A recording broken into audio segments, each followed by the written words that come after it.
नमस्कार, good morning. आप सभी का फ्यूचर कोचिंग क्लासेस में बहुत बहुत स्वागत है। तो आज का हमारा जो टॉपिक है बहुत ही महत्वपूर्ण है। क्या है दोस्तों, आज हम देखेंगे जो पृथ्वी के ऊपर रेखाएं खींची गई हैं। देखिए, कुछ रेखाएं इस तरह से खींची गई हैं, कुछ रेखाएं इस तरह से खींची गई हैं। तो आइए देखते हैं उन रेखाओं को कहते क्या हैं, खींचने का मतलब क्या निकला उनको, इन रेखाओं को। सबसे पहले आप देखिए, इसको क्या कहते हैं, हम इसको क्या कहते हैं। देखिए, दोनों पॉइंटों को सबसे पहले समझना होगा आपको। इसको दोस्तों हम कहते हैं उत्तरी ध्रुव। क्या कहते हैं? उत्तरी ध्रुव कहते हैं। और जो एक पॉइंट नीचे है दोस्तों, इसे कहते हैं दक्षिणी ध्रुव। ठीक है, ऊपर वाले जो इस वाले एरिया है उसे कहते हैं नॉर्थ पोल, नीचे वाला जो एरिया है उसे साउथ पोल कहते हैं। इतनी बातें क्लियर हो गई कि किस प्रकार से आपको मिलेंगे ये। देखिए, एक रेखा ऐसी खींची गई है, इसे क्या कहेंगे हम? देशांतर रेखा। ठीक है, बात को समझिएगा बहुत आसान शब्दों में। ठीक है, इसे कहते हैं हम देशांतर रेखा। क्लियर है इतनी बातें? अब ऐसी एक रेखा और है दोस्तों। कैसी रेखा है? जो इस तरह से खींची गई है। देखिए, ऐसे ऐसे खींची गई है। इसे हम क्या कहेंगे? अक्षांश रेखा कहेंगे। इतनी बातें क्लियर हो गई। अब हम समझते हैं कहाँ पे कौन सी रेखा ज़्यादा होती है, कहाँ पे किस रेखा का एरिया कम होता है। तो सबसे पहले आप यहाँ पे देखिए, ऐसा कौन सा वाला एरिया है दोस्तों। देखिए, ये ध्रुव पर सबसे पहले आपको लेके चलते हैं। ध्रुव कहाँ है? ये देखिए। अब ऐसा एक स्थान होता है दोस्तों जहाँ पे अक्षांश रेखा और देशांतर रेखा दोनों मिलती हैं एक घने आकार में। देखिए, यह घना आकार नीचे भी हो सकता है और ऊपर वाला एरिया भी हो सकता है। जैसे देखिए, आप देशांतर रेखा जो देख रहे हैं, इस तरह से जो खींची गई हैं, सभी रेखाएं कहाँ पे मिल रही हैं? एक ही स्थान पे, एक ही पोल पे मिल रही हैं। और जो आप देख रहे हैं ये अक्षांश वाली रेखा हैं, सब आके कहाँ पे मिल रही हैं? एक ऐसा स्थान होता है दोस्तों जहाँ पर कम हो जाते हैं, सभी दोनों आकर एकदम सिकुड़ जाते हैं। ठीक है, इतनी बातें क्लियर हो गई। अब इस तरह से आप समझिएगा। सबसे पहले इनकी संख्या आप समझिए। जो रेखा आप देख रहे हैं, ये इस तरह से जो खींची गई है देशांतर रेखा, इसके बारे में देख रहे हैं ना, एक ही स्थान पे खींचे गए हैं सभी रेखाएं हैं। तो इसकी अगर से संख्या पूछी जाती है दोस्तों तो 360 है। 360 है। आइए देखते हैं किस प्रकार से 360 कहते हैं। अगर से हम एक ऐसा पॉइंट होता है जिसको हम अगर से घटा दिए तो 360 तभी होता है। क्यों होता है, आइए उसके बारे में चर्चा करते हैं। तो देखिए, सबसे पहले बात को समझिए। ये पॉइंट,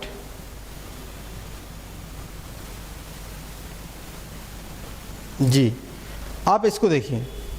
अब एक एरिया ऐसा माना गया है दोस्तों जहाँ पे इसका निर्धारण किया गया है, एक स्थान से निर्धारण किया गया है देशांतर रेखा कहाँ से गुजरती है। तो ये तो पॉइंट होता है हमारा इंग्लैंड के ग्रीनविच नामक स्थान से गुजरती है। इतनी बातें क्लियर हो गई। वहाँ से इसका निर्धारण किया जाता है। आइए देखते हैं किस प्रकार से निर्धारण किया जाता है। तो इसके अगर से पूछी जाए और इसके बीच में अंतर कितना होता है, दो देशांतर रेखाओं के बीच का अंतर कितना होता है दोस्तों, तो बीच की दूरी 111.32 किलोमीटर का अंतर होता है। ठीक है, बीच की दूरी, यहाँ से यहाँ की बातें की जा रही हैं। इनके बीच की दूरी को कितना होता है? 111.32 किलोमीटर होता है दो देशांतर रेखाओं के बीच की दूरी। लेकिन आप अक्षांश रेखाओं को देखेंगे तो इनकी जो गैप होती है समान होती है। क्या होती है? गैप समान होती है। क्लियर है? गैप की बातें की जा रही हैं दोस्तों। ठीक है, जैसे देखिए, ये वाला गैप है, समान गैप है, ये वाला गैप है, समान गैप है, इसके जो नीचे वाला गैप है समान है। लेकिन इसकी अगर से दूरी पूछी जाती है देशांतर वाले की, तो यहाँ पे देखिए पतले हैं। कैसे हैं? यहाँ पे पतले पतले आके होते हुए यहाँ पे चौड़े हो जा रहे हैं। कैसे हो जा रहे हैं? एक बार दोबारा देखिए। जैसे यहाँ पे देखिए निकले हैं आराम से, दो लोग आराम से निकले, यहाँ से आते आते आते आते आते आते आते देखिए चौड़े हो गए। तब इन दोनों के बीच की दूरी कितना है? 111.32 किलोमीटर। इतनी बातें क्लियर हो गई। ध्रुवों पर क्या होता है, इनका जो एरिया होता है कम होता है, लेकिन विषुवत रेखा पे ज़्यादा होता है। क्या होता है, ज़्यादा होता है। लेकिन एक बात को आप समझिए, अक्षांश रेखाओं में सबसे पहले अक्षांश रेखा अगर से पूछा जाता है, अक्षांश रेखा की किस स्थान पे दूरी सबसे अधिक होती है, तो अक्षांश रेखा जो है दोस्तों विषुवत रेखा पे, जो ये विषुवत रेखा होता है ना, इक्वेटर जिसे कहते हैं हम, इस पे इसकी लंबाई बहुत ज़्यादा होती है। कितनी होती है, बहुत ज़्यादा होती है। सबसे ज़्यादा कहाँ पे होती है, विषुवत रेखा पे, ठीक है। और अगर से सबसे कम अगर से कहीं पे वृत्त बनाता है लट्टू की तरह अगर से देखें तो एक ऐसा छोर होता है जहाँ पे आपका कम घनत्व घेरता है, कम एरिया को घेरता है। लेकिन एक ऐसा एरिया होता है दोस्तों जहाँ पे यह ज़्यादा एरिया लेता है। तो ऐसा ज़्यादा एरिया कहाँ पे ले रहा है, ये ज़्यादा एरिया विषुवत रेखा पे ले रहा है। अगर यही आप आकार नीचे बनाएंगे तो यही नीचे से स्टार्ट होगा, दोबारा ऐसे जाते जाते जाते जाते विषुवत रेखा पे दोबारा पहुंच आएगा, सबसे अधिक हो जाएगा। इतनी बातें क्लियर हो गई। आइए कुछ महत्वपूर्ण बातें और चर्चा करते हैं आपसे। तो सबसे पहले अगर से संख्या की बात आती है, किसकी बात, जो संख्याएं हैं, किस प्रकार से हम संख्याओं को देखते हैं, तो संख्या की बात आती है तो सबसे पहले आप इसको लिखिए पूरब। कौन सा, पूर्व लिखिए। और इस वाले को लिखिए पश्चिम। कौन सा, पश्चिम लिखिए। पूर्व और पश्चिम। अब यहाँ से एक ऐसी रेखा बीच वाले को हम क्या मानते हैं, जीरो। क्या मानते हैं, जीरो मानते हैं। अब जीरो मानते हैं जब दोस्तों इसको हम, तो इसके पूर्व वाला एरिया कितना आता है, पश्चिम वाला एरिया कितना आता है, ये इंपॉर्टेंट है। जैसे इस जीरो से 180 कहाँ पे हैं, पूरब में हैं, और इस जीरो से 180 पश्चिम में है। ठीक है, 180 पूरब, 180 पश्चिम। लेकिन अगर से आपसे पूछा जाएगा जीरो भी तो शामिल है भैया, कितना, जीरो जो आप देख रहे हैं इसको भी तो शामिल करेंगे आप। तो अगर से आप इसका टोटल करते हैं 180 प्लस 180 प्लस क्या करेंगे, एक कौन सा वाला एरिया है, एक ये जीरो वाला है, ठीक है, एक जीरो वाला है। अगर से आप समझिए तो टोटल कितना होना चाहिए, होना चाहिए तो 361। कितना होना चाहिए, 361। लेकिन ठीक है, ऐसा नहीं है, ऐसा नहीं है, ऐसा नहीं है, ऐसा नहीं कहाँ है। बात को इस प्रकार से समझिए, अगर से दो व्यक्ति हैं, एक व्यक्ति इधर से गया 180 और एक व्यक्ति इधर से गया 180। अब दोनों लोग जब जाएंगे तो कहाँ पे मिलेंगे, 180 इधर से गया, तो अगर से अब ऐसा कहा जाए, एक गोला है, एक गोले में एक तरफ से एक साइड को दौड़ाया जाए, वह गोले की अगर से पूछा जाए लेंथ कितनी है, वह 2 किलोमीटर है। एक व्यक्ति 1 किलोमीटर इस साइड से आता है और एक व्यक्ति 1 किलोमीटर इस साइड से आता है, तो दोनों आगे कहाँ मिलेंगे, एक ही स्थान पे मिलेंगे। बात को समझिए, देशांतर रेखा, तभी डाउट होता है लोगों को, 180 इधर हैं लेकिन जीरो वाले को कहाँ छोड़ रहे हैं। लेकिन आप जो रीजनिंग पढ़ते हैं दोस्तों, जब एक व्यक्ति इधर से आता है, एक व्यक्ति इधर से आता है, जब दोनों को हम जोड़ते हैं तो एक माइनस कर देते हैं। क्या करते हैं, एक माइनस कर देते हैं। तो ठीक उस प्रकार से समझिएगा इसको, 180 उधर, लेकिन जब दोनों वाक्य वहाँ पे मिलेंगे तो एक हो जाएगा, इसलिए जीरो को हम काउंट नहीं करते हैं। इतनी बातें क्लियर हो गई। अब यही बात अगर से हम अप्लाई करें किस पे, आपके अक्षांश रेखा पे, तो अक्षांश रेखाओं की अगर से संख्या आपसे पूछी जाती है तो कितनी है। पहले आप इसको इस तरह से देखिए, इसको हम पहले एक विषुवत रेखा को आप सभी जानते हैं जीरो वाला है, जीरो वाले को मेन टारगेट रखते हैं। अब इसको एक माना जाता है 90। कितना माना जाता है, 90 माना जाता है। 90 अंश का कोण सभी लोग जानते हैं, लेकिन बात को इस तरह समझिए, यहां से कितना होगा, देखिए अब इन कोणों को हम अगर से देखें तो इसको मान लेते हैं 10, 20, 30, 50, 60, 90। ठीक है, 90 इस साइड का, 90 नीचे आएगा, कितना होगा, 10, 20, 30, 40 जो भी लिखना हो, 90 लास्ट में होना चाहिए, यहाँ से यहाँ तक। तो टोटल कितना हो जाएगा, 90 इधर 90 उधर, तो क्या हो जाएगा, अब इसका टोटल करिए यहाँ पे 90 प्लस 90, लेकिन आप भूलिएगा मत ये 0 है, यह काउंट होगा, क्या होगा, काउंट होगा। ये कहता है हमको भी ऐड करिए अपने ग्रुप में, क्या करिए, ग्रुप में हमको भी ऐड करिए। तो क्या कर लेंगे हम, 90 90 प्लस 1 टोटल कितना हो जाएगा, 181 हो जाएगा, ठीक है, 181 हो जाएगा। ऐसा क्यों, जब वहां पे देशांतर रेखाओं में दो लोग एक साइड से जा रहे थे, एक साइड पे मिल जा रहे थे, लेकिन अगर से एक व्यक्ति को आप उत्तरी ध्रुव पे भेजेंगे, अब एक व्यक्ति को यहां से दक्षिण ध्रुव पे भेजेंगे, तो पहुंचेंगे वो, कभी नहीं पहुंचेंगे। वो ईर घाट है, वो वीर घाट है, ठीक है, कभी नहीं पहुंचेंगे, बात को समझिएगा। ये यहाँ से अगर से 1 किलोमीटर इधर जाता है तो 1 किलोमीटर इधर आता है, तो दोनों का मिलन कभी नहीं होगा, क्या होगा, मिलन कभी नहीं होगा, बिछड़ जाएंगे, ठीक है। इसलिए मिलन ना होने के कारण क्या संख्या हो जाती है, 181 हो जाती है। लेकिन एग्जामिनर भी बहुत चालाक है दोस्तों, वो क्या करता है, पूछ लेता है कि दोनों ध्रुवों को हम छोड़ दें, कहता है इन दोनों को अगर से छोड़ दिया जाए तो उनकी संख्या कितनी हो जाएगी। तो जाहिर सी बात है 181 में से 2 घटा देंगे, कितना हो जाएगा, 179 हो जाएगा। क्लियर है इतनी बात, 179 हो जाएगा। किसी भी प्रकार से क्वेश्चन पूछेगा तो आप भूलिएगा मत, ठीक है। इतनी बातें क्लियर हो गई।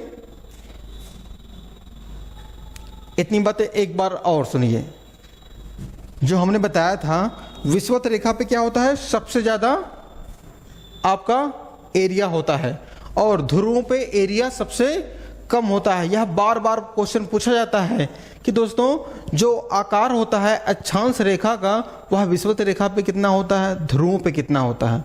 तो आइए मैप में आपको दोबारा दिखा देते हैं। ये देखिए जो एरिया है विषुवत रेखा, मान लीजिए आपको एक ऊन का गोला लेना है, इस ऊन के गोले पे आपको कहाँ पे सबसे अधिक आपका ऊन खत्म होगा, तो देखिए यह एरिया ऐसा होता है, बीच वाला एरिया, सबसे ज्यादा ऊन आपका कहाँ पे खत्म होगा, यहाँ पे खत्म होगा, राउंड ज्यादा लगेगा ऊन। अब सबसे कम ऊन का आपका कहाँ खत्म होगा, यहाँ पे देखिए जो ये वाला एरिया है, यहाँ पे सबसे कम ऊन आपका खत्म होगा, देख रहे हैं ना, ध्रुवों वाला एरिया है, सबसे कम ऊन आपका यहाँ पे खत्म होगा और सबसे कम वृत्त आपका यहीं पे बनेगा, कम वाला वृत्त यहाँ पे बनेगा और सबसे ज्यादा वाला वृत्त कहाँ बनेगा, देखिए सबसे ज्यादा वृत्त कहाँ बन रहा है,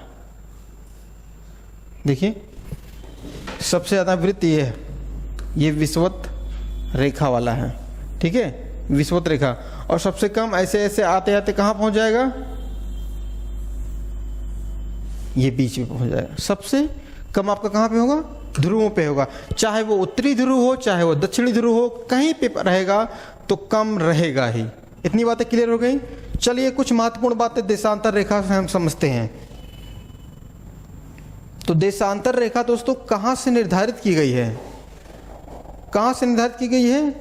अब देखिए जाता तो यह दोस्तों करीबन 8 देशों से, कितने देशों से, 8 देशों से स्थित होकर जाता है।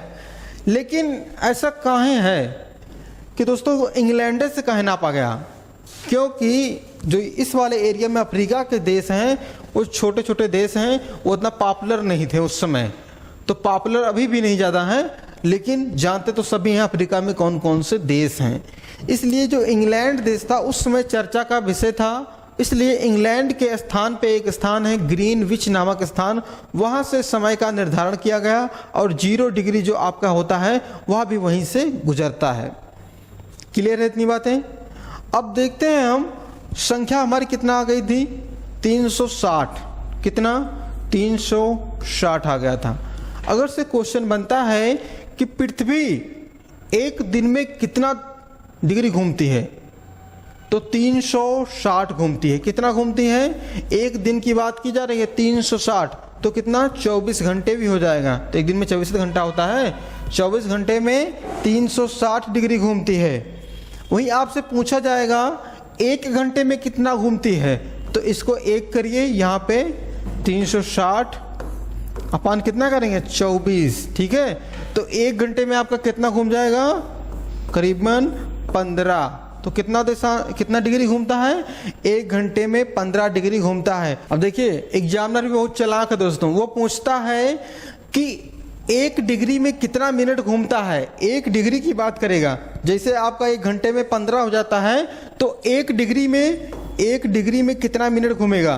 तो आप करिए 60 इंटू कितना 15, तो 15 चौका 60, तो 1 डिग्री में 4 मिनट घूमता है। कौन? पृथ्वी घूमती है। ठीक है, 1 डिग्री में 4 मिनट, 1 घंटे में 15 देशांतर, 24 घंटे में कितना? 360 डिग्री घूमती है पृथ्वी।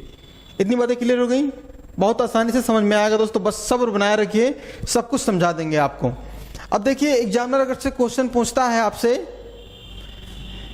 कि जो आपका ये रेखा देखिए, पहले आप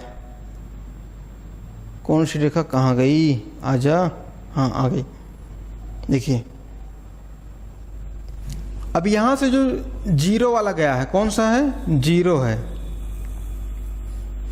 अब 0 जब यहां से गया है, आपसे पूछ लिया जाएगा, अब यहां पे मान लो एक कोई देश है, उस देश पे हम आपको निकालना है, समय कैसे निकालना होगा कि वहाँ पे कितना बज रहा है, यहाँ पे कितना बज रहा है। तो 0 वाला है यहाँ पे। अब 0 से आपसे पूछ लिया जाए कोई देश है यहाँ पे, तो उस देश पे दोस्तों 15 डिग्री का समय हो रहा है। कितना है? 15 डिग्री है। अब 0 से 15 डिग्री, सूरज कहाँ पे निकलता है? पूर्व वाले एरिया में निकलता है। सूरज कहाँ निकलता है? पूर्व वाले एरिया में। तो मान लो यहाँ पे 15 डिग्री पे सबसे हो गई है, तो यहाँ का टाइम कितना होगा ये पूछा जा रहा है 0 वाले पे। तो मान लो यहाँ पे सुबह पहले हो गई है जो 15 वाले पे, तो इसका समय उसके समय से कितना पीछे रहेगा?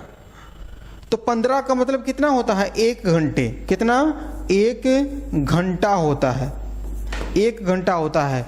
तो मतलब यहाँ के समय से यहाँ के समय का कितना होगा? 1 घंटे का अंतर होगा।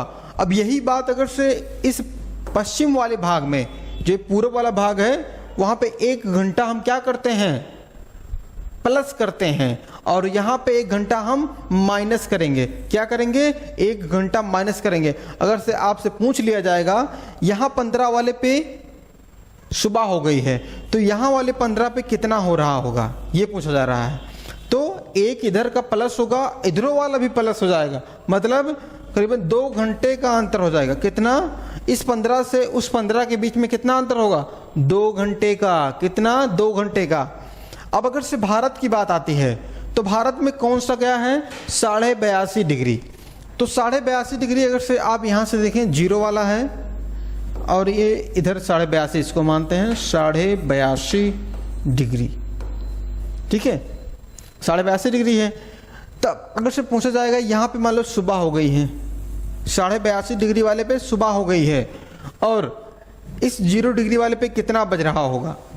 सुबह के मान लो हमें 5:30 बज रहा है, यहाँ पे 5:30 बजे यहाँ पे सुबह होगी, क्योंकि गर्मियों का समय है तो जल्दी सुबह हो जाता है। गर्मी 5:30 बजे दिन निकल आता है। अब बात को समझिए, 5:30 बजे इंडिया में सुबह हो चुकी है, और पूछा जा रहा है इंग्लैंड में ग्रीनविच नामक स्थान पे कितना समय हो रहा है। तो दोस्तों आप सबसे पहले तो आप निकालिए, 2 भागों में इसको बांटिए। 75 प्लस 15 का आधा कितना होता है? 7.5 होता है। तो आप इसको अगर से देखेंगे, 15 चौका 60, 15 पचे 75, तो 5 ये आपका हो जाएगा। ठीक है, अगर से 1 घंटे में कितना होता था? 1 घंटे में दोस्तों आपका हो जाता था 15 मिनट, 15 देशांतर, सॉरी 1 घंटे में 15 देशांतर, तो आधे क्या हो जाएगा? तो 7.5 में कितना हो जाएगा? 15 का आधा 7.5 होता है, तो यहाँ पे 30 मिनट हो जाएगा। कितना हो जाएगा? 30 मिनट हो जाएगा। मतलब कि क्या है, वहां पे अभी लोग सो रहे हैं। क्या हो रहे हैं? वहां पे लोग सो रहे हैं अभी, तो मतलब वहां पे कितना बज रहा होगा? वहां पे अभी 12 बज रहा होगा। ठीक है, वहां पे 12 बजे लोग सो रहे होंगे, और इंडिया में सभी लोग गुड मॉर्निंग का मैसेज भेजना चालू कर दिए होंगे। बात को समझिए, बहुत आसान है दोस्तों। 82.5 डिग्री था है? और यहाँ पे 0 था, तो हम अगर से इनको दो भागों में बांट दिए, 82.5 को अगर से दो भागों में आप तोड़ेंगे तो कितने में तोड़ सकते हैं, 75 में तोड़िए और 7.5 में तोड़िए, ठीक है, तभी तो होगा 82.5। बात समझ रहे हैं ना, 82.5 का मतलब। तो 75 का 15 बचे 75, 5 बार गया, और 15 में क्या होता था, 15 देशांतर 1 घंटे में घूमता था, तो आधा घंटा कितना होगा, 30 मिनट होगा। कितना होगा, 30 मिनट होगा। बहुत आसान है दोस्तों, ठीक है। तो आइए हम देखते हैं कि कौन कौन से देश आते हैं आपके इस वाले एरिया पे। किस वाले एरिया पे, 0 डिग्री पे। तो देखिए ये आपको दृश्य याद होना चाहिए। कौन सा दृश्य, ये वाला दृश्य। देश का नाम अगर से आपसे पूछा जाता है तो सबसे पहले नाम आप लेंगे किस देश का, ऊपर से आइए, इंग्लैंड है। इंग्लैंड का नाम आप सभी लोग जानते हैं, लेकिन कुछ एक ट्रिक हम आपको लिखाते हैं जिससे और ही आसानी से आपको याद हो जाएगा। ये जैसे GAT अलग हो जाएगा, गेट मी अलग हो जाएगा, गेट मी, और एक नाम और है BSF, गेट मी BSF। यह दोस्तों बहुत ही महत्वपूर्ण ट्रिक है और बहुत जल्दी से आपको याद हो जाएगा। जी से के मतलब क्या होता है, घाना। यहाँ पे अफ्रीका का एक देश है घाना, तो यह आता है किस पे, जी वाले से, घाना हो जाता है। अगला अगर से देखें हम, ए से कौन सा ट्रिक बनेगा, तो दोस्तों ए से बन जाता है आपका अल्जीरिया। कौन सा, यहाँ पे देखिए अल्जीरिया है, अल्जीरिया आ जाएगा। अगला अगर से पूछा जाए आपसे कौन सा पॉइंट है, टी है। टी से कौन सा एक देश है, टोगा। कौन सा देश है, टी से टोगा, यहाँ नीचे है दोस्तों। टोगा बहुत छोटा सा देश है, ठीक है। टोगा हो गया। यम से क्या होगा, माली, यहाँ पे है, देखिए माली वाला एरिया है, माली यहाँ पे है, माली आ जाएगा यम से, ठीक है। ई से क्या होगा, ई से इंग्लैंड हो जाएगा। क्या हो जाएगा, ई से इंग्लैंड हो जाएगा। 5 क्लियर हो गए। जी से क्या हो गया, घाना। ए से अल्जीरिया, टी से टोगा, एम से माली, ई से इंग्लैंड। बी से क्या होगा, बी से दोस्तों बार्किंगो फासो। क्या, बार्किंगो फासो यहाँ पे एक देश है, कहाँ पे, अफ्रीका में, ठीक है। बार्किंगो फासो है, ठीक है। ये हो गया। अगर से यस से पूछा जाए तो यस से हो जाता है आपका, एक मिनट, यस से स्पेन हो जाता है, यस से स्पेन, और एफ से फ्रांस। यस से स्पेन, यफ से फ्रांस, ई से इंग्लैंड, ठीक है। बी से बोर्किंगो फासो। ये तो प्रमुख देश थे। अब भारत में देखिए, भारत के कौन कौन से राज्य आते हैं आपके 82.5 डिग्री पे। तो 82.5 डिग्री पे कितना है, 82.5 डिग्री। इस पे दोस्तों देश अगर से हो गया, लेकिन अगर से भारत की बात आती है तो सबसे पहले आप अपना प्रदेश, उम्मीदों का प्रदेश उत्तर प्रदेश, ठीक है। मध्य वाला प्रदेश मध्य प्रदेश नंबर 2 पे है। अब तीसरा यहाँ पे देखिए छत्तीसगढ़ है, छत्तीसगढ़ नंबर 3 पे है। और अगर से देखें आप, उड़ीसा यहाँ पे देख रहे हैं, उड़ीसा यहाँ पे हल्का सा टच करता है, उड़ीसा वाला एरिया है। कौन सा है, 4 पे है उड़ीसा। 5वें पे अगर से पूछा जाता है तो आंध्र प्रदेश। कौन सा प्रदेश, आंध्र प्रदेश। यह 5 राज्य ऐसे हैं जो 82.5 डिग्री पे आते हैं। लेकिन भारत का जो टाइम का निर्धारण किया जाता है उत्तर प्रदेश के इलाहाबाद के समीप नैनी नाम के स्थान से। क्लियर है इतनी बातें। तो आज की क्लास में बस इतना ही। बात को समझिएगा, हमने क्या क्या आपको बताएं। देशांतर रेखाओं की संख्या 360, जीरो को नहीं काउंट करेंगे, ठीक है। उसके बाद या तो जीरो को काउंट नहीं करेंगे या तो 180 वाले को नहीं काउंट करेंगे, एक ही करेंगे। अगर से पूछा जाए अक्षांश रेखाओं की संख्या कितनी, तो 181। ध्रुवों को छोड़े तो 179। कौन कौन से देश आते हैं हमने बताया। देशांतर रेखा पर स्थित देश 8, आठों के नाम हमने बता दिया। 82.5 डिग्री जो देशांतर रेखा भारत में आता है उस पे 5 राज्य आते हैं, उसको हमने बता दिया। अगर से किसी का टाइम जोन निकालना होगा, कहाँ पे कितना बज रहा है, तो सभी आप निकाल ले जाएंगे आराम से। वीडियो को एक बार आराम से देखिएगा, सब्र मारिए, तसल्ली रखिए, याद हो जाएगा सभी। नहीं होता है तो हम दूसरी क्लास लेके आते हैं, लेकिन आपको याद जरूर कराएंगे। तो दोस्तों वीडियो अच्छा लगा होगा तो लाइक करिए, शेयर करिए, चैनल को सब्सक्राइब करिए और मिलते हैं अगली क्लास में नए टॉपिक के साथ। तब तक के लिए नमस्कार, धन्यवाद, जय हिंद।